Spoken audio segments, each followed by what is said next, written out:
వాళ్ళు కేవలం దొంగలకు సద్దులు మోసేటోళ్ళే, తెలంగాణ సమాజం కోసం పనిచేసే వాళ్ళు కాదు. అక్కడ ఉండే మా సహచరులు కొంతమంది ఆఖరి బెంచీలలో ఉండే నాకు కావాల్సిన వాళ్ళు, వాళ్ళకి తెలుసు వాళ్ళ ఆవేదన, వాళ్ళ బాధ, వాళ్ళు కూడా మీకు తెలుసు అధ్యక్ష. విధి లేని పరిస్థితుల అచేతనంగా వాళ్ళు వాళ్ళు వాళ్ళు వాళ్ళు బాధపడుతున్నారు. ఎందుకంటే వాళ్ళు ఈ నగరం వాళ్ళు అధ్యక్ష, ఇక్కడనే పుట్టిరు, ఇక్కడనే పెరిగిరు. ఈ నగరం అభివృద్ధి ఎంతో వాళ్ళ గౌరవం పెరుగుతుంది.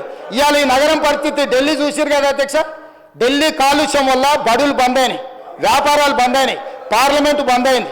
అక్కడ ఉన్న వాళ్ళందరూ వలసలు పోతున్నారు ఇతర ప్రాంతాలకు. హైదరాబాద్ నగరాన్ని కూడా అట్లా చేసుకుందామా అధ్యక్ష?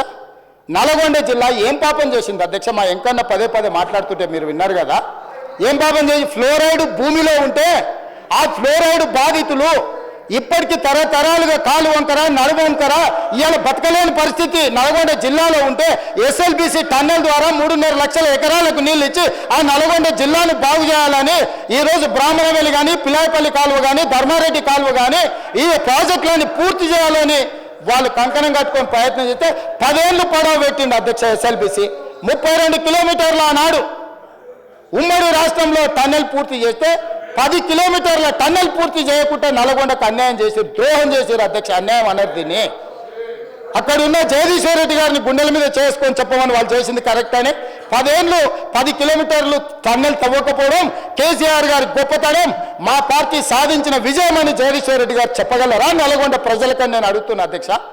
ఈయన ఈ నగరం నుంచి వెలువడుతున్న కాలుష్యం, పరిశ్రమల నుంచి తీసుకొచ్చి పోస్తున్న కాలుష్యం, ఈరోజు ఫార్మా కంపెనీల నుంచి అదర్ ఇండస్ట్రీస్ కాలుష్యం, ఇదే కాదు అధ్యక్ష, పశువుల కలేబరాలు, మనుషుల శవాలు ఈరోజు కొట్టుకుపోయి నల్గొండ ప్రజలకు శవాలను తెల్లారి లేస్తే ఏ శవాన్ని చూడాల్సి వస్తుందో అని వాళ్ళు బాధతోనే ఈరోజు బతుకుతున్నారు అధ్యక్ష, భయంతో బతుకుతున్నారు అధ్యక్ష.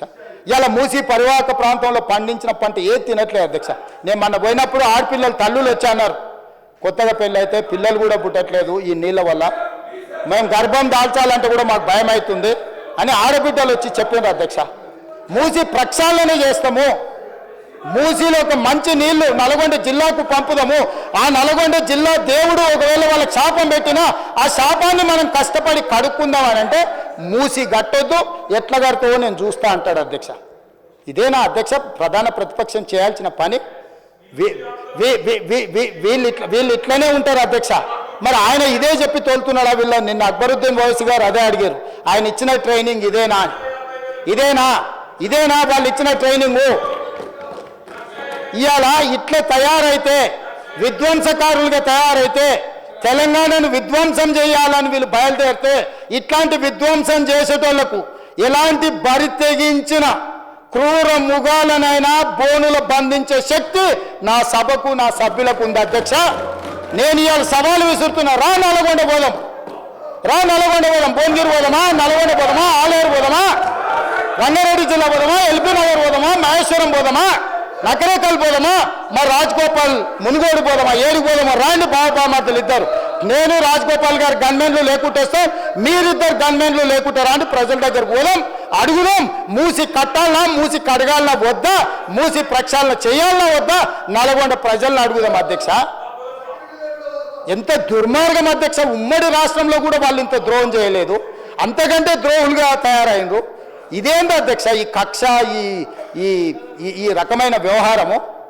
కాబట్టి దయచేసి అధ్యక్ష ఈ చర్చ రైతులకు ఉపయోగపడేటట్టు ఉండాలి.